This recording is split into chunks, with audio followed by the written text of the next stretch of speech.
বৃন্দাবন ধামে রাস্তার উপরে এক অসুস্থ असहाय पैरालाइसिस बाबाजी। क्योंकि हमारे जैसों के लिए आश्रम में जगह नहीं है। आश्रम में सेवा करने वाले चाहिए। हाँ। हम सेवा नहीं कर सकते। हाँ। हम तो खुद ही निराधार निराश्रय है, दूसरों पे आश्रित है।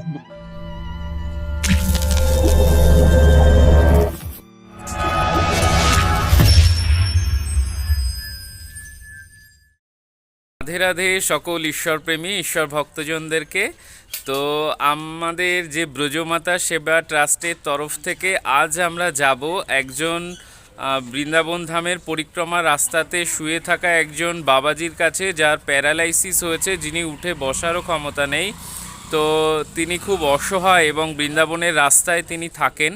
তো আমাদের খুব ইচ্ছা তার জন্য আমাদের ব্রজমাতা সেবা ট্রাস্টের তরফ থেকে একটি কুটিয়া বানিয়ে দেয়া। তো আমাদের এই যেটা দেখছেন এটা আমাদের ব্রজমাতা সেবা ট্রাস্টের অফিস রুম এবং ভজন আশ্রম।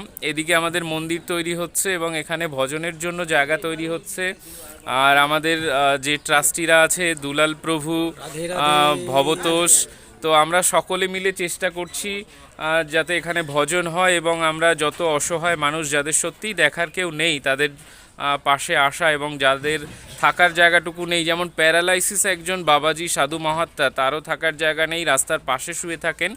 তো আমরা সেখানে যাব এবং ওনার সাথে কথা বলবো এবং চেষ্টা করব আমরা একটি কুটিয়া তৈরি করে সেই কুটিয়াতে ওনাকে নিয়ে এসে রাখার। তো আমরা এখন দাঁড়িয়ে আছি বৃন্দাবন ধামের পরিক্রমা রাস্তাতে। আপনারা দেখতে পাচ্ছেন এটা হলো বৃন্দাবন ধামের পরিক্রমা রাস্তা এবং আমরা যে বাবাজির কাছে এসছি, এই যে ইনি হলেন আমাদের সেই বাবাজি। তো বাবাজির কাছে আমাদের যে টিম ব্রজমাতা সেবা ট্রাস্টের তরফ থেকে আমাদের দুলাল প্রভু, ভবতোষ, তো আমরা সবাই এসছি আমাদের আশ্রমের তরফ থেকে। তো যাব বাবাজির সাথে কথা বলার চেষ্টা করব। একজন মানুষ কতটা অসহায় হলে তবে সে প্রতিটি দিন, প্রতিটা রাত, প্রতিটা সেকেন্ড এভাবে একই জায়গাতে শুয়ে থাকতে পারে। ভাবুন তো একবার, আমরা যেমন প্রতিটা মুহূর্তে চারিদিকে ঘুরে বেড়াই, কাজকর্ম করি, কিন্তু একটা মানুষ 24 ঘন্টা একই রকম ভাবে শুয়ে আছে এই বৃন্দাবন পরিক্রমা রাস্তার পাশে। মাথার উপরে খোলা আকাশ, গাছের ছায়া, এছাড়া তার আর কিছুই জোটেনি। আজ থেকে কয়েক বছর আগে যখন তিনি বৃন্দাবন ধামে আসেন সংসার ত্যাগ করে ভজন করার জন্য, তারপরেই হঠাৎ দুর্ভাগ্যবশত পঙ্গু হয়ে একমাত্র আশ্রয় এখন এই ফুটপাত। श्री हरिवंश बाबा, श्री हरिवंश, राधे राधे। श्री हरिवंश, राधे राधे बाबा। राधे राधे। हम लोग ब्रजमाता सेवा ट्रस्ट की तरफ से आए हैं और मतलब हम लोगों की इच्छा है कि हमारा जो ब्रजमाता सेवा ट्रस्ट के लिए जो आश्रम की जगह है, तो वहाँ पर हम लोग आपकी रहने के लिए एक बंदोबस्त करना चाहते हैं, एक छोटा सा कुटिया बनाना चाहते हैं। तो अगर आपका सहमति हो, आपका अनुमति हो, तो हम लोग मतलब एक कुटिया बनाना चाहते हैं आपके लिए। तो अगर बनाएंगे तो आप जाने के लिए राजी है क्या? जाने के लिए राजी क्यों नहीं होंगे? जरूर होंगे। सबसे पहली बात मैं कुछ कहना चाहता हूँ।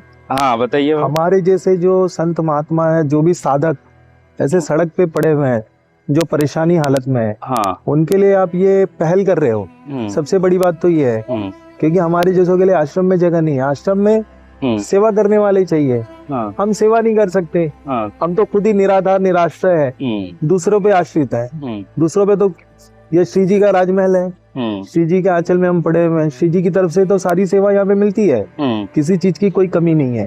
अपना भजन करते रहो, भोजन सब मिल जाता है। लेकिन आप ये बहुत अच्छा काम कर रहे हो, लोगों को इससे बढ़ावा मिलेगा। मैं तो श्री जी से यही अरदास लगाऊंगा कि आपको उन्नति मिले, तरक्की मिले और ये काम में आप आगे बढ़ो और सबकी सेवा करो।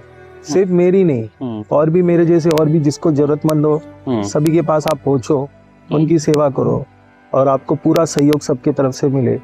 यही श्री जी के मैं दरबार में अरदास लगाऊंगा। श्री हरिवंश। श्री हरिवंश बाबा, जय श्री राधे। আপনারা যদি আমাদের আশ্রমের কুটিয়া বানানোর জন্য এরকম আরো বাবাজিদের জন্য যারা সত্যি অসহায় তাদের সেবার কাজে আসতে চান, তো আপনারা স্ক্রিনে দেয়া হোয়াটসঅ্যাপ নাম্বারে SMS এর মাধ্যমে বা ফোন কলে যোগাযোগ করতে পারেন, এবং স্ক্রিনে দেয়া স্ক্যানার বা যে অ্যাকাউন্ট ডিটেলস সেখানে আপনারা আপনাদের সামর্থ্য মতো ডোনেশন করে আপনারা এরকম বহু অসহায় বাবাজিদের পাশে থাকতে পারেন। কারণ বৃন্দাবন ধামে এরকম মানুষের সেবার কাজে আসা সত্যিই ভাগ্যের ব্যাপার। তো আমরা সকলে মিলে চেষ্টা করছি, আমাদের এই চেষ্টায় আপনারাও আমাদেরই একজন হতে পারেন, আমাদের সঙ্গে থাকতে পারেন।